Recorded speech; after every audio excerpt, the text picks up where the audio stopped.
আসসালামু আলাইকুম সবাইকে। আশা করি সবাই ভালো আছো। আমি আল সাব্বির, পড়াশোনা করছি বুয়েট কেমিক্যাল ইঞ্জিনিয়ারিং ডিপার্টমেন্টে। আজকে আমরা নিউটনিয়ান মেকানিক্সের যে প্রিভিয়াস ইয়ার কোশ্চেনগুলো ছিল বুয়েটের আর কি, সেগুলো সলভ করা ট্রাই করব। আশা করি যাদের ইঞ্জিনিয়ারিং টার্গেট তারা ক্লাসটা দেখতে পারো। আশা করি হেল্পফুল হবা। তো চলো আমরা শুরু করি।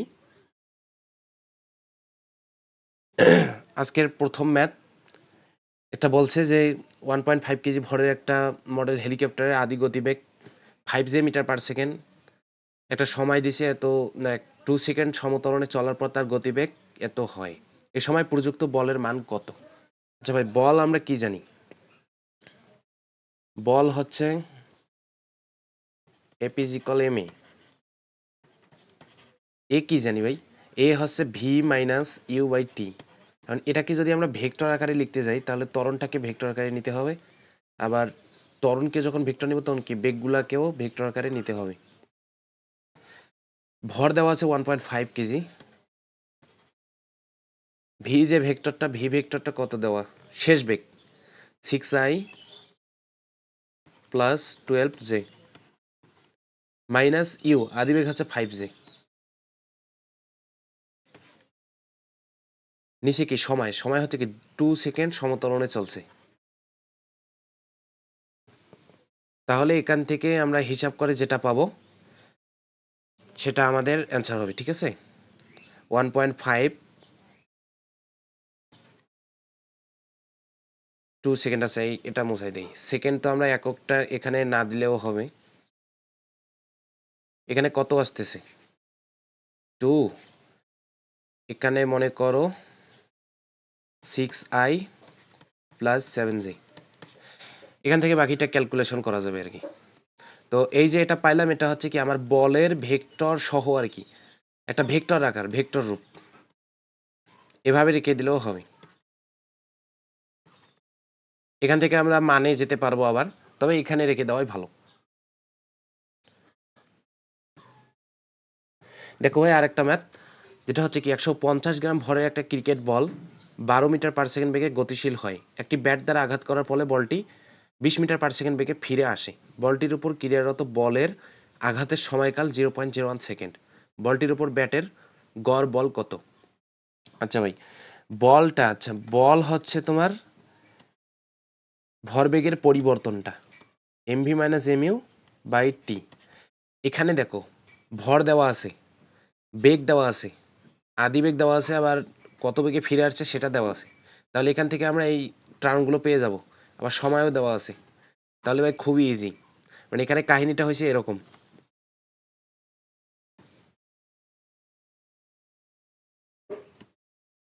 আচ্ছা, এখানে মনে করো একটা বল, এখানে একটা ব্যাট আছে,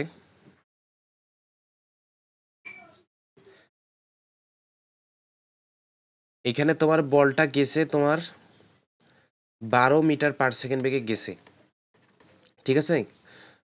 বলটার ভর হচ্ছে 150 গ্রাম। 12 মিটার পার সেকেন্ড বেগে ব্যাটে আঘাত পাওয়ার পর 20 মিটার পার সেকেন্ড বেগে ফিরে আসছে।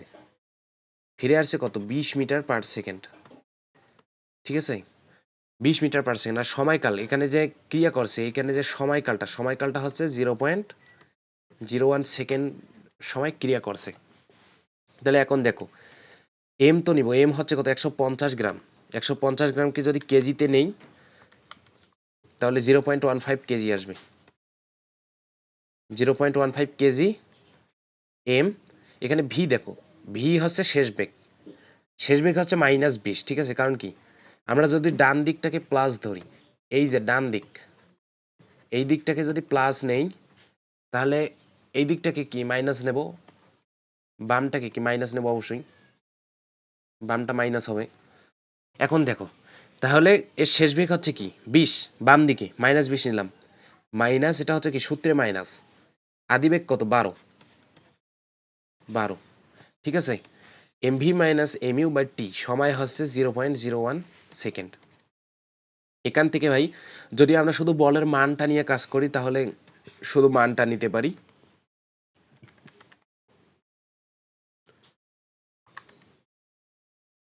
তাহলে কত আসতেছে একটু ক্যালকুলেট করে দেখি। 480 নিউটন, 480 নিউটন। তাহলে ভাই বলটির উপর ক্রিয়ারত বলের আঘাতের সময় দেওয়া আছে, বলটির উপর গড় বল তাহলে কত? গড় বল হচ্ছে 480 নিউটন।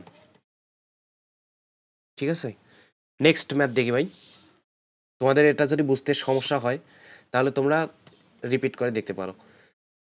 2 কেজি ভরের একটা স্থির 2 কেজি ভরের একটা বস্তু স্থির অবস্থায় থাকা আরেকটি বস্তুর সাথে স্থিতিস্থাপক, এই কথাটা ইম্পর্টেন্ট, স্থিতিস্থাপক সংঘর্ষ ঘটালো এবং সংঘর্ষের পর প্রথম বস্তুটি তার আদিবেগের 1/4 বেগ নিয়ে একই দিকে চলতে থাকলো। আঘাতপ্রাপ্ত বস্তুটির ভর কত? আচ্ছা দেখো, এটা মনে করো একটা বস্তু, এ একটা স্থির বস্তুর সাথে আঘাত পাইছে, সংঘর্ষ করছে একটা স্থির বস্তুর সাথে। এটা আমি ধরলাম যে সংঘর্ষের আগের কেস, ঠিক আছে। আর এই রেখাটার ডান দিকেরটা হচ্ছে সংঘর্ষের পরবর্তী কেস।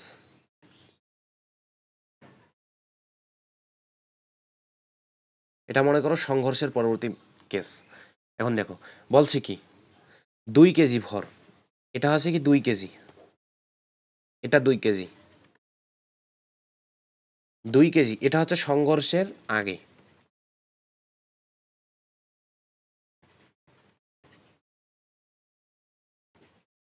এটা কি সংঘর্ষের পর।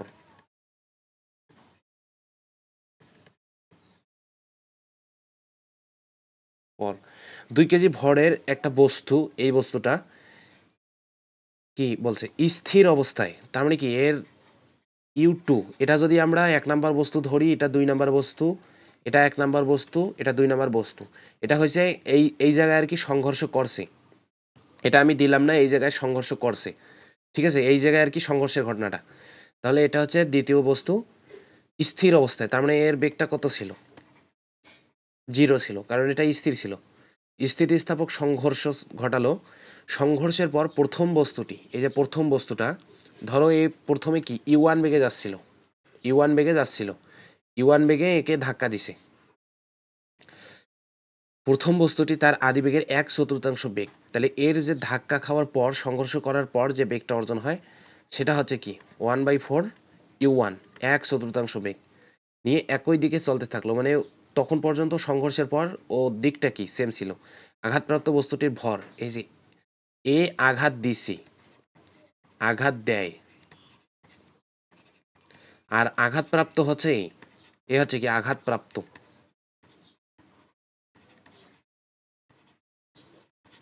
আঘাতপ্রাপ্ত। তাহলে এই বস্তুটার ভর আমরা ধরলাম M2, এটা তো M1 হচ্ছে কি 2 কেজি, এটা M1 হচ্ছে 2 কেজি, আমাদের M2 জানতে চাইছে, ঠিক আছে, M2 হচ্ছে কত। এখন ভাই স্থিতিস্থাপক সংঘর্ষ কি? স্থিতিস্থাপক সংঘর্ষ হচ্ছে কি ভরবেগ তো সংরক্ষিত থাকবেই, সাথে ওর গতিশক্তি সংরক্ষিত থাকবে। তো আমরা ওই ভরবেগের সংরক্ষণশীলতা আর গতিশক্তির সংরক্ষণশীলতা থেকে একটা যে সূত্র পাই সেটা হচ্ছে এরকম, V1 যদি বের করতে যাই, V1 কি প্রথম বস্তুর শেষ বেগ। আর আরেকটা কথা বলে রাখি, এখানে এই 1/4 U1টা কিন্তু V1, ঠিক আছে, এটা হচ্ছে কি প্রথম বস্তুর শেষ বেগ।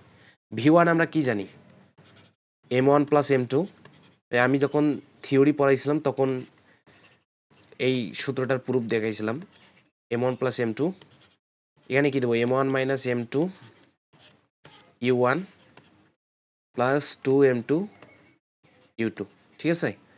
তাহলে এখন দেখো V1 কত, V1 হচ্ছে তোমার 1/4 U1, U1/4, M1 কত, M1 হচ্ছে 2 মাইনাস M2, M2 আমাদের জানা নাই, U1 হচ্ছে,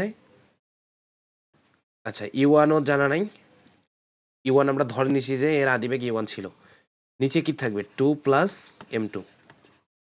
এখানে আর একটা জিনিস দেখো ভাই, U2 কত, U2 হচ্ছে 0, তাহলে 0 গুণ অবস্থায় আছে, তার মানে কি এই পুরো টার্মটা 0 হয়ে যাবে, তাহলে আমাদের এই টার্মটা নিয়ে হিসাব নিকাশ না করলেও হবে।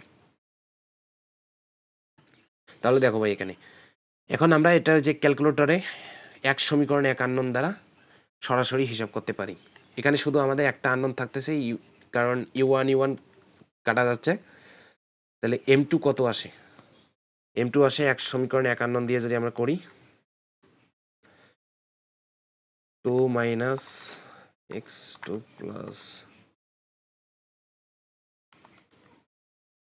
তাহলে ভাই m2 আসতেছে 1.2 কেজি, 1.2 কেজি অ্যান্সার। ওই ম্যাথটা যদি একটু সমস্যা মনে হয় তাহলে আরেকবার দেখতে পারো, তাহলে আশা করি ক্লিয়ার হবো। এখন আরেকটা ম্যাথ দেখো, যেটা হচ্ছে কি 30 কেজি ভরের একটি শেল বল 48 মিটার পার সেকেন্ড বেগে উড়ছে আর কি। শেল বলটি বিস্ফোরিত হয়ে 2 টুকরা হলো। 18 কেজি ভরের টুকরাটি স্থির হয়ে যায় এবং বাকি টুকরাটি উঠে যায়, বাকি অংশটির বেগ কত? ঠিক আছে ভাই, এখানে একটা তাহলে দেখো মানে ম্যাথটা কিরকম। এখানে মনে করো ভাই একটা বস্তু এরকম উড়তেছে, ঠিক আছে, উড়তেছে। তো এটা হঠাৎ করে বিস্ফোরিত হয়ে যায়, বিস্ফোরিত হওয়ার পর আকার ছোট করে দেই।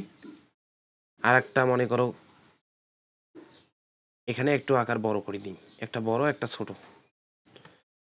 এখানে হয়েছে এই জায়গায় মনে করো বিস্ফোরণটা ঘটছে এই জায়গায় বিস্ফোরণটা ঘটলো। বিস্ফোরণটা ঘটার পর স্থির হয়ে যায় যেহেতু, তার মানে কি বিস্ফোরণের ঘটনাটা স্থির হয়ে যাওয়া বস্তুটার এখানে ঘটবে।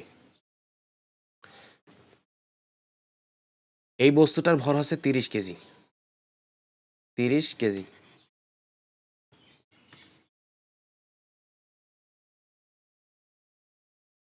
ঠিক আছে, 30 কেজি একটা শেল বল, এর বেগ ছিল 48 metre per second, 48 metre per second,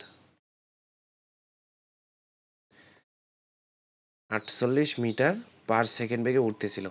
shell বলটি বিস্ফোরিত হয়, এই জায়গায় কি বিস্ফোরণের স্থল, বিস্ফোরিত হওয়ার পর দুইটা টুকরা হয়। 18 কেজি ভরের টুকরাটা, এটা হচ্ছে 18 কেজি, আর এটা কত কেজি হবে ভাই? দুইটা যেহেতু 48 কেজি, এটা 18 কেজি হলে এটা অবশ্যই কত 30 কেজি হবে। তাহলে এই যে দুইটা যোগ করে আমরা 48 কেজি পাবো, এই জন্য এটা আর কি সাইজটা বড় দিছি। তাহলে এই বস্তুটা 18 কেজি ভরের বস্তুটা স্থির হয়ে যায়, তার মানে এর বেগটা কত হয়ে যায়? v1টা হয়ে যায় 0, স্থির হয়ে যায়। বলছে যে বাকি টুকরাটির বেগ কত, আমাদের কি v2 জানতে চেয়েছে। এখন আমাদের একটা বিষয় কি, অনেক ম্যাথে থাকে যে বিস্ফোরণের পর নির্দিষ্ট একটা অ্যাঙ্গেল করে বিস্ফোরিত হয়ে বিক্ষিপ্ত হয়ে যায়। তো এখানে যেহেতু কোনো কোণের কথা বলে নাই, তার মানে আমরা কি দিকটা সেম ধরে নেব, তিনটা বস্তুর দিকটা সেম ধরে নেব। v2 কত সেটা আমাদের বের করতে হবে। এখন দেখো ভরবেগের সংরক্ষণশীলতা নীতি অনুসারে এটা হচ্ছে কি, এই জায়গায় বিস্ফোরণ, আর বিস্ফোরণটাকে আমরা একটা সংঘর্ষ ধরতে পারি।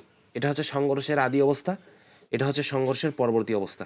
তাহলে ভরবেগের সংরক্ষণশীলতা নীতি অনুসারে আমরা কি পাই, কোনো একটা সিস্টেম, সিঙ্গেল বস্তুর জন্য কিন্তু না, কোনো একটা সিস্টেমের সংঘর্ষের পূর্ববর্তী যে ভরবেগটা থাকবে আর সংঘর্ষের পরবর্তী যে ভরবেগ থাকবে এটা কি সংরক্ষিত থাকে।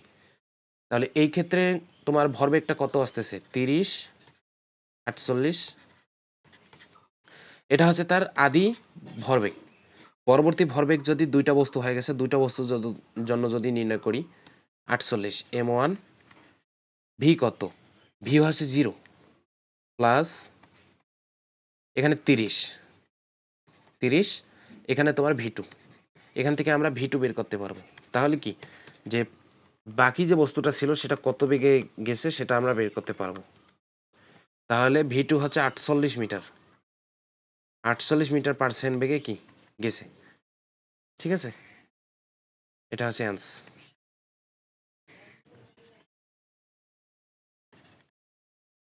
তাহলে আমরা নেক্সট ম্যাথে যাই, দেখি। একটি বস্তু ঘন্টায় 36 কিলোমিটার বেগে ভূমির উপর দিয়ে পিছলে যেতে যেতে অবশেষে স্থির অবস্থায় আসলো। বস্তু ও ভূমির মধ্যে ঘর্ষণ গুণাঙ্ক 0.2 হলে বস্তুটি স্থির অবস্থায় আসার পূর্বে অতিক্রান্ত দূরত্ব কত? ভাই একটা দেখো, একটা মনে করো এটা একটা সারফেস, ঠিক আছে, সারফেসে একটা বস্তু চলমান, সারফেসে একটা বস্তু চলমান।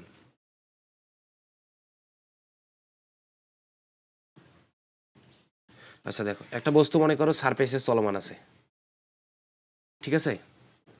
তো এই বস্তুটা এর বেগ কত ছিল, এর বেগ ছিল 36 kilometre per second, 36 kilometre per hour. এটাকে যদি মিটার সেকেন্ডে নিতে চাই, 10 মিটার পার সেকেন্ড, ঠিক আছে। এর আদিবেগ পিছলে যেতে যেতে অবশেষে স্থির অবস্থায় আসলো, মানে ওর একটা পর্যায়ে গিয়ে স্থির হয়ে গেছে, একটা পর্যায়ে গিয়ে মনে করো স্থির অবস্থায় চলে আসছে। এখানে মনে করো বস্তুটার বেগ কত, 0 মিটার পার সেকেন্ড। তাহলে এর আদিবেগ 10 ছিল, এখানে একটা সারফেসে চলমান, যেতে যেতে অবশেষে স্থির অবস্থায় আসলো। এখন দেখো এ যখন এই দিক দিয়ে গতিশীল হবে, তখন এর ঘর্ষণ বলটা কোন দিকে ক্রিয়া করবে, ঘর্ষণ বল ক্রিয়া করবে এইদিকে, এটা আমরা জানি। এদিকে ক্রিয়া করবে ঘর্ষণ বল, ঠিক আছে।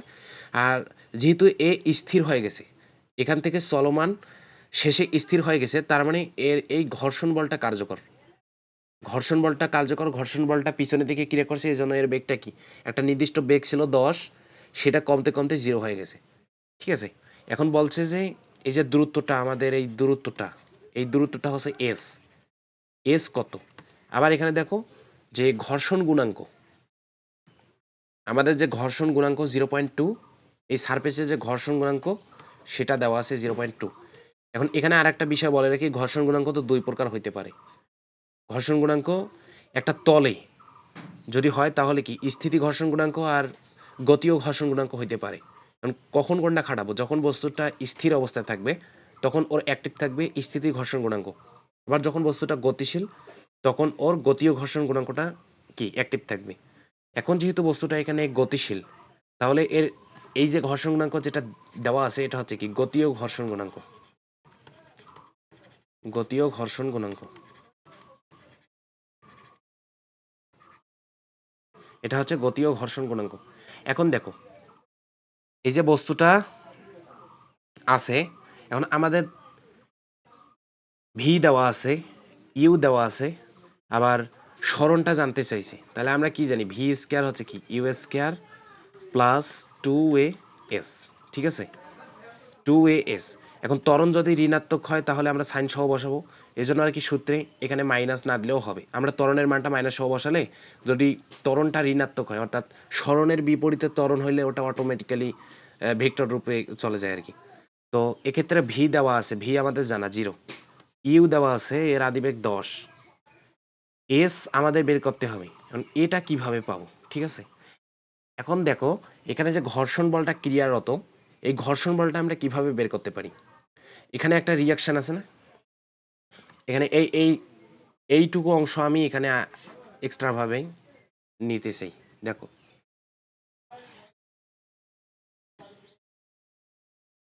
এই মনে করো এখানে নিলাম, এখন বস্তুটার ভর হচ্ছে তোমার এম, এই বস্তুটার ভর হচ্ছে এম, তাহলে এর নিচের দিকে অভিকর্ষজ বল ক্রিয়া করবে সেটা কি এমজি, এর তলের উপর একটা কি, তলের উপর একটা ক্রিয়া দেবে সেটা হচ্ছে R1, আর দিলাম, আবার তলটা ওকে একটা তলটা বস্তুকে একটা ক্রিয়া দেবে সেটা হচ্ছে কি আর। দেখো এই বস্তুটার ক্ষেত্রে নিচের দিকে অভিকর্ষজ বল ক্রিয়া করতেছে এমজি, এই বস্তুটা এই যে সারফেসটা আছে এই সারফেসে একটা ক্রিয়া বল দেবে আর, আবার ক্রিয়া প্রতিক্রিয়া যেহেতু কি সমান ও বিপরীতমুখী, প্রত্যেক ক্রিয়ারই সমান ও বিপরীতমুখী প্রতিক্রিয়া থাকে, নিউটনের তৃতীয় সূত্র অনুসারে এই তলটা আবার বস্তুটাকে একটা আর বল দিবে। তাহলে এই এখানে বলের সাম্যাবস্থা যদি আমরা নির্ণয় করতে যাই এই বস্তুটার জন্য, এই বস্তুতে নিচের দিকে ক্রিয়া করতেছে এমজি আর উপরের দিকে ক্রিয়া করতেছে তোমার আর। এমজিটা হচ্ছে কি অভিকর্ষজ বল প্রয়োগ করতেছে, আর এই আরটা হচ্ছে কি সারফেসটা প্রতিক্রিয়া হিসেবে দিতেছে। তাহলে আমরা কি লিখতে পারি, আর হচ্ছে এমজি, ঠিক আছে। এখন আমরা কি জানি ভাই, এপেস হচ্ছে মিউকে ইন্টু আর, গতীয় বস্তু যখন গতিশীল তখনকার আর কি ক্ষেত্রে সেই কেসে হবে কি মিউকে, তাহলে মিউকে ইন্টু আর, তাহলে মিউকে ইন্টু আর কত এমজি, এমজি গেল। এখন দেখো ভাই এখানে তো এপেস হচ্ছে কি ক্রিয়ারত, এপেসটাকে আমরা কি লিখতে পারি, তাহলে এম এ মিউকে ইন্টু এমজি, এখান থেকে এম এম ক্যান্সেল করে দিলে এ কি পাচ্ছি, এ হচ্ছে মিউকে জি, মিউকে জি, তাহলে এটা আমাদের ত্বরণ, তাহলে এই ত্বরণটা এখানে বসাবো, কারণ দেখো মিউকের মান জানি আমরা, জি এর মান জানি, তাহলে আমরা কি ইজিলি ত্বরণটা বের করতে পারবো। তাহলে এখন দেখো ভিটা হচ্ছে 0, ঠিক আছে। তাহলে এস কি হবে এখান থেকে, এস হচ্ছে you square by minus 2a। এখন দেখো ইউ কত, ইউ হচ্ছে আদিবেগ হচ্ছে 10 স্কয়ার। এখন -2 আমরা যদি নাও বসাই, ত্বরণের মান যদি সাইন সহ নাও বসাই, ওটাই বসালাম, দেখো কি আসে মিউকে, আচ্ছা সাইন সহ বসাই। এখন দেখো সরণ আমার এই দিক, সরণের দিক হচ্ছে এই দিক, কিন্তু ত্বরণের দিক হচ্ছে এই দিক, তাহলে ত্বরণটা আমি সাইন সহ বসাই। তাহলে মাইনাস মিউকে কত, মিউকে হচ্ছে 0.2, 0.2, জি হচ্ছে 9.8, তাহলে কত আসে 2, 0.2, 9.8, 25.51 মিটার। এখন দেখো সরণটা পজিটিভ আছে, ত্বরণটা আমি নেগেটিভ বসাইছি, কিন্তু সরণ পজিটিভ, তার মানে কি বোঝাচ্ছে ত্বরণের দিক আর সরণের দিক কি ভিন্ন। অর্থাৎ এই সরণের দিক পজিটিভ আসছে, কারণ সরণের দিকে আমরা ডান দিকে প্লাস ধরছি, সরণের দিক পজিটিভ পেয়েছি আর কি। আর ত্বরণের দিকটা দেখো, ত্বরণটা আমরা মাইনাস সহ বসাচ্ছি, কারণ কি বাম দিকে ত্বরণটা ছিল, আমরা বাম দিকটাকে মাইনাস ধরে ত্বরণটা আর কি মাইনাস সহ বসাইছি। তাহলে এটা আমাদের কি অ্যান্সার, অর্থাৎ সরণটা হবে 25.51 মিটার। নেক্সট ম্যাথ যাই ভাই। একটি বস্তু ঘন্টায়, আচ্ছা এই ম্যাথটা রিপিট হয়েছে সম্ভবত, ম্যাথটা রিপিট হয়েছে। আচ্ছা দেখো 1000 কেজি ভরের একটা গাড়ির চাকার সাথে রাস্তার স্থিতি ঘর্ষণ গুণাঙ্ক 0.1, স্থিতি ঘর্ষণ, চল ঘর্ষণ গুণাঙ্ক হচ্ছে 0.04, আনুভূমিকের সাথে গাড়িটির ওপর ন্যূনতম কত বল প্রয়োগ করলে স্থির গাড়িটি চলতে শুরু করবে, আর অতিরিক্ত কত বল প্রয়োগ করলে গাড়িটি ত্বরণ এত হবে। ঠিক আছে, এখানে দুইটা কেস দেখো। আচ্ছা মনে করো ভাই এটা ট্রাক, কি বলছে এত কেজি ভরের একটা গাড়ি, এটাই আমার গাড়ি, ঠিক আছে। তো এই ট্রাকটার ভর হচ্ছে কত, ভর হচ্ছে তোমার 1000 কেজি, ভর হচ্ছে 1000 কেজি ভর। একটা গাড়ির চাকার সাথে রাস্তার স্থিতি ঘর্ষণ গুণাঙ্ক 0.1, স্থিতি ঘর্ষণ গুণাঙ্ক মিউএস, মিউএস হচ্ছে 0.1, আর চল ঘর্ষণ গুণাঙ্ক মিউকে, মিউকে কত, মিউকে হচ্ছে তোমার 0.04, ঠিক আছে। আনুভূমিকের দিকের সাথে গাড়িটির উপর ন্যূনতম কত বল, আচ্ছা আনুভূমিক দিকে আমি একটা বল প্রয়োগ করতেছি, আনুভূমিক দিকে গাড়িটির উপর ন্যূনতম কত বল প্রয়োগ করলে এফ বল প্রয়োগ করতেছি, স্থির গাড়িটি চলতে শুরু করবে, একটা কেস, এখানে একটা কেস, আর অতিরিক্ত কত বল প্রয়োগ করলে গাড়িটি ত্বরণ হবে। কেস ওয়ানটা নিয়ে আমরা আগে কাজ করি, কেস ওয়ান, ঠিক আছে। কেস ওয়ানটা হইল কি, স্থির গাড়িটি চলতে শুরু করবে, স্থির থেকে চলা শুরু, চলা শুরু, ঠিক আছে। এক্সাক্ট ওই পয়েন্টটা আমাদের নিতে হবে যে কখন গাড়িটা চলা শুরু করবে। এখন দেখো যে আসলে গাড়িটা কখন চলা শুরু করবে, যখন এর যে স্থিতি ঘর্ষণ একটা আছে, স্থিতি ঘর্ষণ বলটা আছে, সেই পরিমাণ বল আমরা প্রয়োগ করব। অর্থাৎ যে বলটা প্রয়োগ করব, প্রয়োগকৃত বলটা, প্রয়োগকৃত বল যদি আমাদের এফ হয়, এফ বলটা আমরা প্রয়োগ করছি, এই প্রয়োগকৃত বলটা তোমার কি ঘর্ষণ বলের সমান হবে, স্থিতি ঘর্ষণের সমান, এখানে সমান দিই তাহলে বুঝতে সুবিধা হবে। অর্থাৎ আমরা যে বলটা প্রয়োগ করব সেটা হচ্ছে স্থিতি ঘর্ষণ, আমাদের প্রয়োগকৃত বলটা যদি স্থিতি ঘর্ষণ বলের সমান হয়, তাহলে বস্তুটা ওই মুহূর্তে চলা শুরু করবে। আমরা একদম এক্সাক্ট বলতে পারি না যে বস্তুটা চলা শুরু করবে, মানে বস্তুটা চলার উপক্রম হবে। তাহলে দেখো এখানে তো আমরা জানি বস্তুটার নিচের দিকে অভিকর্ষজ বল ক্রিয়া করে, নিচের দিকে ক্রিয়া করে, কি ক্রিয়া করে, এমজি।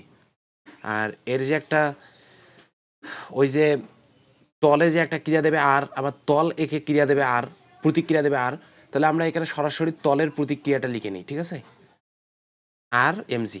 তাহলে এই বস্তুটার উপর একটা বল কি অভিকর্ষজ বল নিচে এমজি, আর এই সারফেসটা, এই যে মূলত এই বস্তুটা এই তলে একটা ক্রিয়া দেবে আর, আবার এই তলটা বস্তুটাকে একটা প্রতিক্রিয়া দেবে আর। তাহলে বস্তুটার উপর বলগুলা নিয়ে যেহেতু কাজ করতে হবে, সেহেতু আমরা প্রতিক্রিয়াটা নিলাম। তাহলে এখান থেকে কি লিখতে পারি, আর হচ্ছে এমজি, আর এমজি এটা লিখতে পারি, ঠিক আছে। এখন দেখো এফ যদি আমরা নির্ণয় করতে যাই যে স্থিতি ঘর্ষণ বলটা কত, এফ এস হচ্ছে মিউ এস ইন্টু আর। তাহলে মিউ এস এখানে কি, মিউ এস ইন্টু আর তো হচ্ছে এমজি। এখানে আমাদের মিউ এস এর মান জানা, মিউ এস হচ্ছে 0.1, আর এম হচ্ছে তো 10⁻³ কেজি, জি 9.8, এত নিউটন। তাহলে আমরা যদি এই পরিমাণ বলটা যদি প্রয়োগ করি, তাহলে বস্তুটা কি চলার উপক্রম হবে, এক্সাক্ট চলবে না, চলার উপক্রম হবে, যে আর কিঞ্চিত পরিমাণ বল যদি আমরা দিই তাহলে বস্তুটা একটা নির্দিষ্ট ত্বরণ নিয়ে চলতে থাকবে। মানে ভাই বিষয়টা এরকম, একটা বস্তু মনে করো এই জায়গায় আছে, একটা বস্তু মনে করো এই জায়গায় আছে, এর স্থিতি ঘর্ষণ বল মনে করো 10 নিউটন, ঠিক আছে, স্থিতি ঘর্ষণ বল হচ্ছে 10 নিউটন। এখন আমরা বস্তুটাকে 5 নিউটন বল প্রয়োগ করছি, বস্তুটা তখন পর্যন্ত চলবে না। 7 নিউটন দেব, চলবে না। 10 নিউটন দেব, তখন কি বস্তুটা একদম চলার উপক্রম হবে। এরপর যদি 10.00001 নিউটন বল প্রয়োগ করা হয়, তাহলে বস্তুটা একটা নির্দিষ্ট ত্বরণে চলতে থাকবে। কত ত্বরণে চলতে থাকবে, তখন আর কি ত্বরণটা হবে এরকম 10.00001। এখান থেকে বিয়োগ যাবে কি, এখানে আরেকটা বিষয় বলে রাখি, যে এটা হচ্ছে তোমার স্থিতি ঘর্ষণ বল, ঠিক আছে। কিন্তু যখন বস্তুটা চলা শুরু করবে, তখন এই বলটা কমে হয়ে যাবে, মনে করো যখন আর কি গতিশীল হবে, তখন ধরে নিলাম 9 নিউটন হয়ে যাবে। কারণ আমরা জানি কি, যে এই যে এখানেই দেখো যে স্থিতি ঘর্ষণ গুণাঙ্ক হচ্ছে 0.1, কিন্তু গতীয় ঘর্ষণ গুণাঙ্ক দিচ্ছে 0.04, অর্থাৎ গতীয় ঘর্ষণ গুণাঙ্কটা কি স্থিতীয় ঘর্ষণ গুণাঙ্ক থেকে কম হয়, ঠিক আছে, কম হয়। আর কম হওয়ার কারণে গতীয় যে ঘর্ষণ বলটা কাজ করবে, সেটা হচ্ছে কি স্থিতি ঘর্ষণ বলের তুলনায় কম হবে। এখন তাইলে আমরা এখানে 9 দিয়ে এর ভর দ্বারা ভাগ করলে আমরা ত্বরণটা পাবো, যে কত ত্বরণে আসলে গতিশীল হবে। মানে বিষয়টা বোঝা গেছে ভাই? তাহলে এখন আমরা পার্ট 2টা নিয়ে কাজ করি।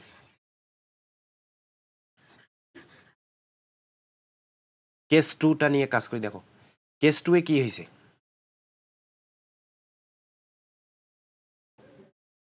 কেস 2,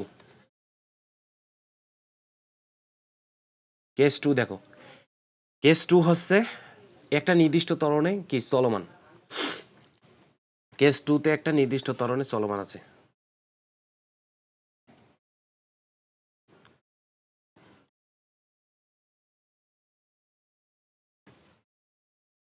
কেস 2 বস্তুটা একটা নির্দিষ্ট ত্বরণে চলমান। এটা দ্বারা আমরা কি বুঝি, আসলে আমরা এখানে যে বলটা প্রয়োগ করছি, এদিকে যে বলটা প্রয়োগ করছি এফ বল, এফ বল, এটা হচ্ছে কি বড় হবে, যে গতীয় যে ঘর্ষণ গুণাঙ্কটা আছে এফ কে, গতীয় ঘর্ষণ বল, সেটার থেকে এফটা প্রয়োগকৃত বলটা বড় হবে। বড় হওয়ার কারণে কি একটা আমরা কি লব্ধি পাবো। আচ্ছা দেখো এইদিকে আমরা প্রয়োগ করছি এফ বল, আর এইদিকে আমাদের ক্রিয়া করতেছে এফ কে, অর্থাৎ গতীয় ঘর্ষণ বলটা ক্রিয়া করবে এইদিকে, গতীয় ঘর্ষণ বল, আর এদিকে ক্রিয়া করবে আমার কি প্রয়োগকৃত বলটা। এখন দেখো আনুভূমিকের দিকে গাড়িটির ন্যূনতম এ পার্টটা গেল, আর অতিরিক্ত কত বল প্রয়োগ করলে গাড়িটির ত্বরণ 2 মিটার পার সেকেন্ড স্কয়ার হবে। ত্বরণও দেওয়া আছে যে 2 মিটার পার সেকেন্ড স্কয়ার ত্বরণে চলতেছে। এখন দেখো এর যদি এফ কে আমরা নির্ণয় করতে যাই, এফ কে হচ্ছে কি মিউ কে আর, মিউ কে তো আমাদের জানা, মিউ কে কত, মিউ কে হচ্ছে 0.04, আর হচ্ছে এমজি। তাহলে এফ কে কত পাবো, এম হচ্ছে তোমার 10⁻³ কেজি, জি হচ্ছে 9.8, 392 নিউটন। এটা হচ্ছে আমার কি গতীয় ঘর্ষণ বল। আবার দেখো তাহলে এখন যদি আমরা লব্ধি নির্ণয় করতে যাই, এফ এই দিকে, এফটা বড়, এফ এই দিকে, আর ঘর্ষণ বলটা ক্রিয়া করতেছে বাম দিকে, তাহলে যদি লব্ধি নির্ণয় করতে যাই এফ মাইনাস এফ কে হচ্ছে কি M A, F minus F কে হচ্ছে 392, এম তো আমরা জানি 10⁻³ ত্বরণও আমাদের দেওয়া 2। এখান থেকে এফ এর মানটা বের করে নেব। এফ এর মান কত আসতেছে দেখি। এফ এর মান আসতেছে 2392 নিউটন। এটা আসতেছে আমার কি এফ এর মান, ঠিক আছে। তাহলে এখন দেখো বলছে কি আর অতিরিক্ত কত বল প্রয়োগ করলে গাড়িটি ত্বরণ 2 মিটার পার সেকেন্ড স্কয়ার হবে, ঠিক আছে। তাহলে অতিরিক্ত এক্সট্রা ফোর্স যদি আমরা নির্ণয় করতে যাই, এক্সট্রা হচ্ছে কি 2392 মাইনাস 980 নিউটন, এটা হচ্ছে কি আমার এক্সট্রা ফোর্স, ঠিক আছে ভাই। আচ্ছা দাঁড়াও, এটার অ্যান্সারটা একটু দেখি নিই।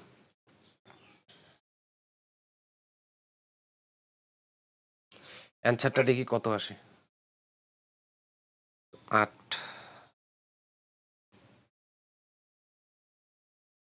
10⁻³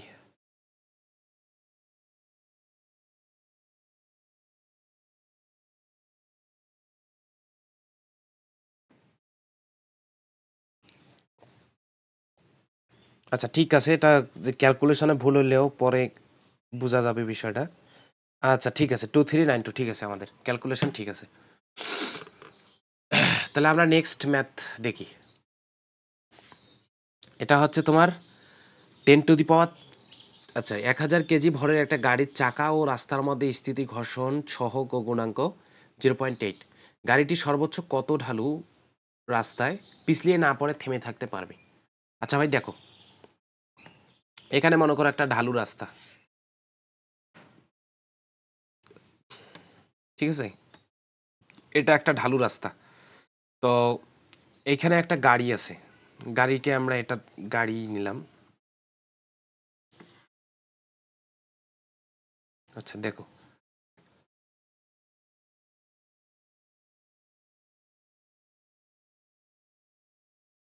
এটা মনে করো গাড়ি। আচ্ছা এই গাড়িটা তোমার সর্বোচ্চ কত ঢালু রাস্তায় আর কি স্থির থাকবে সেটা বলছে। 10⁻³ কেজি, এই গাড়ির ভর হচ্ছে কত 10⁻³ কেজি। 10⁻³ কেজি ভরের একটা গাড়ির চাকা ও রাস্তার মধ্যে স্থিতি ঘর্ষণ গুণাঙ্ক। এখানে যে তোমার এই চাকা, এখানে গাড়ির চাকা আছে আর এই সারফেসটা হচ্ছে কি রাস্তা, তো এটার মধ্যে যে স্থিতি ঘর্ষণ গুণাঙ্ক সেটা হচ্ছে কত, মিউ এস হচ্ছে 0.8 স্থিতি ঘর্ষণ গুণাঙ্ক। গাড়িটি সর্বোচ্চ কত ঢালু, অর্থাৎ আমাদের যেই কোনটা জানতে চাইছে, সর্বোচ্চ কত ঢালু রাস্তায় পিছলিয়ে না পড়ে থেমে থাকতে পারবে, ঠিক আছে ভাই। আমাদের কোনটা বের করতে হবে, আমাদের এই কোনটা বের করতে হবে। এখানে যে থিটা আছে এই থিটাটা আমাদের বের করতে হবে। এখন দেখো এখানে কয়েকটা বিষয় দেখি, সেটা হলো যে এর যে অভিকর্ষজ বল সেটা নিচের দিকে ক্রিয়া করবে, সেটা আমরা সবাই জানি mg। এটা আমরা কি ধরছি থিটা, ঠিক আছে। আর এর যে তলে একটা ক্রিয়া দেবে, তলে ক্রিয়া দেবে আর তলটা আবার একে একটা প্রতিক্রিয়া দেবে। আমরা এই বস্তুটার উপর ক্রিয়ারত বলগুলা নিয়ে কাজ করব, সেটা হচ্ছে অভিকর্ষজ বল নিচের দিকে। আবার এই বস্তুটা এই সারফেসে একটা কি ক্রিয়া বল দেবে, সেটা হচ্ছে আর। আবার এই সারফেসটা এই বস্তুটাকে একটা কি প্রতিক্রিয়া বল দেবে, সেটা হচ্ছে আর। তাহলে আমাদের প্রতিক্রিয়াটা লাগবে। আর প্রতিক্রিয়া বলগুলা কি হয়, তলের উপর যে ক্রিয়া প্রতিক্রিয়া এগুলো হচ্ছে কি সবসময় তলের উপর লম্ব, রাইট। এটা হচ্ছে আর। তাহলে এই দিক দিয়ে একটু বর্ধিত করে দিই। এটা যদি আমাদের থিটা হয়, এটা 90°, এটা থিটা হলে এটা 90°, তাহলে এটা হচ্ছে আমার কি 90 মাইনাস থিটা, 90 মাইনাস থিটা। এটা থিটা, এটা 90, তাহলে এটা 90 মাইনাস থিটা। আবার দেখো এই যে টার্মটা আছে এই অ্যাঙ্গেলটা আবার 90°, ঠিক আছে, এই পুরো অ্যাঙ্গেলটা 90°, পুরো অ্যাঙ্গেলটা 90°। তাহলে এতটুকু কত হবে, এতটুকু হচ্ছে তোমার, যেহেতু এটা 90 মাইনাস থিটা তার মানে এটা থিটা, অবশ্যই এটা থিটা হবে। এটাকে ওই দিকে বর্ধিত করে দিই, এটা থিটা হবে, ঠিক আছে। এখন আমরা এমজি এর উপাংশগুলা নিয়ে কাজ করব। এমজি এর এই দিকে একটা উপাংশ ক্রিয়া করবে, এইদিকে একটা উপাংশ ক্রিয়া করবে, আর এই দিক বরাবর একটা উপাংশ ক্রিয়া করবে এমজি এর। এই যে এমজিটা আছে, এই এমজি এর এইদিকে একটা উপাংশ ক্রিয়া করবে, এইদিকে একটা উপাংশ। এখন দেখো এইদিকে থিটা, তাহলে কি আমরা কি জানি যেদিকে থিটা সেদিকে কস, তাহলে এই দিকের উপাংশটা আসতেছে এমজি কস থিটা, আর এই দিকের উপাংশটা আসছে তোমার mg sin থিটা।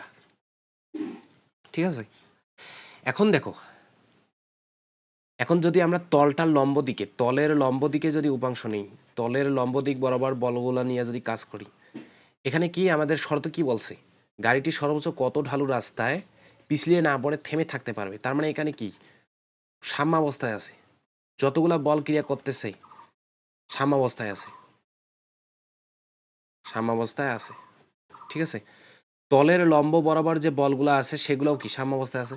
সাম্যাবস্থায় থাকা মানে কি, আমরা যেদিকে উপাংশ নেব, যদি আমরা এই দিক বরাবর একটা উপাংশ নেই, তাহলে কি এই দিক বরাবর যতগুলা ক্রিয়া, মানে আমাদের কথাটা বোঝো, আমার কথাটা বোঝো, এই দিক বরাবর মনে করো একটা আমি বলগুলা নিতে চাচ্ছি যে এই দিক বরাবর কোন কোন বল ক্রিয়ারত, তাহলে যতগুলা বল নিব সবগুলা বল কি নিজেদের মধ্যে ব্যালেন্স করে নিবে। ব্যালেন্স না করলে কিন্তু সাম্যাবস্থায় থাকবে না।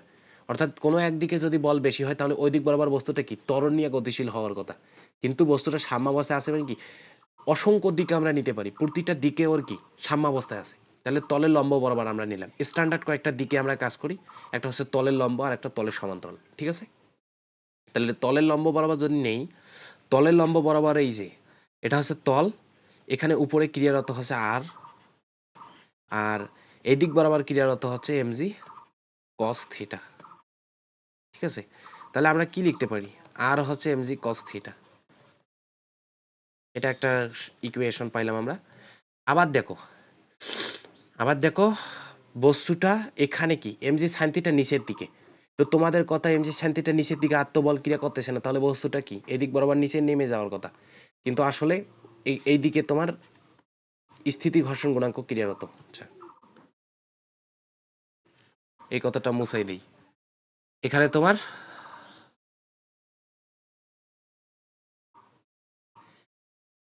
এই দিক বরাবর তোমার আর একটা বল ক্রিয়ারত আছে, সেটা হচ্ছে কি স্থিতি ঘর্ষণ বল এপেস। তাহলে দেখো তলের সমান্তরালে যদি ক্রিয়া করে বলগুলা, তলের সমান্তরালে যদি আমরা হিসাব করি, তলের সমান্তরালে বলগুলা হচ্ছে কি, তলটা হচ্ছে এরকম, একটা দেখলাম এই দিকে এমজি সাইন থিটা, আর এই দিক বরাবর হচ্ছে এফ এস। তাহলে আমরা এখানে কি লিখতে পারি, এফ এস হচ্ছে MG sine theta, MG sine theta, F S MG sine theta. ঠিক আছে, এখন দেখো কি বলছে, গাড়িটি সর্বোচ্চ কত ঢালু রাস্তায় পিছলিয়ে না পড়ে থেমে থাকতে পারবে। এখন আমরা একটা কাজ করি, সেটা হচ্ছে 2/1 করে দিই। 2/1 করলে কি হবে দেখো, এটা হচ্ছে 2 নাম্বার, তাহলে লেফট সাইডের গুলা এভাবে লিখবো mg sin theta mg cos theta, mg cancel করে দিতে পারি, তাহলে এখান থেকে কি হয় দেখো, sin theta by cos theta হচ্ছে tan থিটা, tan থিটা হচ্ছে কি fs by r, fs by r। ঠিক আছে, tan থিটা, এখন দেখো fsটাকে কি লেখা যায়, fsটাকে লেখা যায় mu s into r by r, তাহলে আর আর ক্যান্সেল করে দিই, fsটা কি মিউ s ইন্টু r। সবসময় এটা মাথায় রাখবো যে গতীয় ঘর্ষণ গুণাঙ্ক হোক স্থিতি ঘর্ষণ গুণাঙ্ক হোক, যদি স্থিতি ঘর্ষণ বল নিয়ে আমরা কাজ করি তাহলে কি fs হচ্ছে মিউ s ইন্টু r, আর এর কোনো উপাংশ নিয়ে কাজ করা যাবে না কিন্তু, fs ইন্টু r, তাহলে tan থিটা হচ্ছে কি মিউ s। ভাই এটা তোমরা একটা সূত্র হিসাবে এমসিকিউ এর জন্য শর্টকাট হিসেবে মনে রাখতে পারো, যে যখন একটা বস্তু এরকম এক্সটার্নাল কোনো ফোর্স থাকবে না, যে শুধু বলা হবে যে কত স্থিতি ঘর্ষণ কত বল হলে একটা ঢালু তলে একটা বস্তু স্থির থাকতে পারবে, তাহলে ওই ট্যান থিটা হবে ওই স্থিতি যে ঘর্ষণ গুণাঙ্ক আছে কি তার সমান, অর্থাৎ ট্যান থিটা হচ্ছে মিউ এস। এখান থেকে আমরা কি থিটা বের করতে পারবো না ভাই, এখান থেকে থিটা আমাদের কি tan inverse mu S, tan inverse mu S, তাহলে এখান থেকে থিটা কত আসে, ট্যান ইনভার্স মিউ এস আছে 0.8, তাহলে এটা হচ্ছে কি 38.66 ডিগ্রি। এখন জিনিসটা দেখো, আবার বললাম যে একটা তল এক্সটার্নাল কোনো ফোর্স থাকবে না, একটা বস্তু আমরা রাখবো, বস্তুটা স্থির থাকবে, তলে তো অবশ্যই ঘর্ষণ বল থাকতে হবে, কারণ ঘর্ষণ বল না থাকলে এটা কখনোই স্থির থাকবে না, নিচে পড়ে যাবে পিছলিয়ে। তো সর্বোচ্চ যদি নির্ণয় করতে বলে যে সর্বোচ্চ কত তলটা হেলানো হলে, মানে আমরা এরকম একটা করব, বিষয়টা এরকম যে মনে করেন এটা একটা সারফেস, সারফেসটা এখানে আছে, এখানে একটা বস্তু রাখছি, এখানে একটা বস্তু রাখছি, তো এই সারফেসটা আমরা ধীরে ধীরে উপরে তুলতে থাকবো, এভাবে উপরে তুলতে থাকবো, উপরে তুলতে থাকবো, উপরে তুলতে থাকবো, দেখবো যে সর্বোচ্চ কত অ্যাঙ্গেল নিতে পারি। এখানে সর্বোচ্চ অ্যাঙ্গেলটা কত হয়, এই অ্যাঙ্গেলটা সর্বোচ্চ কত হয়, যে এখানে বস্তুটা রাখবো সেটা কি না পিছলিয়ে থাকতে পারবে। তো সেক্ষেত্রে এখানে তোমার অবশ্যই কি ঘর্ষণ গুণাঙ্ক থাকতে হবে। আর না পিছলিয়ে থাকতে পারবে মানে কি, এখানে তোমার ক্রিয়ারত আছে কি ঘর্ষণ বল, সেটা স্থিতি ঘর্ষণ, স্থিতি ঘর্ষণ ক্রিয়ারত। তাহলে সর্বোচ্চ মানে ম্যাক্সিমাম যে কোণটা নিয়ে থাকতে পারবে, তাহলে সেই কোণটা হবে কি ট্যান থিটা। এখানে যে স্থিতি ঘর্ষণ গুণাঙ্ক থাকবে সেটা সমান। এটা আমরা কি শর্টকাট সূত্র হিসেবে মনে রাখতে পারি। তাহলে আমরা নেক্সট ম্যাথে চলে যাই। দেখো কি বলছে। ও আচ্ছা, জড়তার ভারমুখে চলে আসি।